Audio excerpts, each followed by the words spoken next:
नमस्तेऽस्तु महामाये श्रीपीठे सुरपूजिते शङ्खचक्र गदाहस्ते महालक्ष्मी नमोऽस्तुते।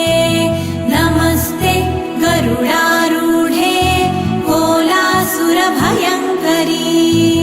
सर्वपाप हरे देवी महालक्ष्मी नमोऽस्तुते। महादेव्यै च विद्महे विष्णुपत्न्यै च धीमहि तन्नो लक्ष्मी प्रचोदयात्।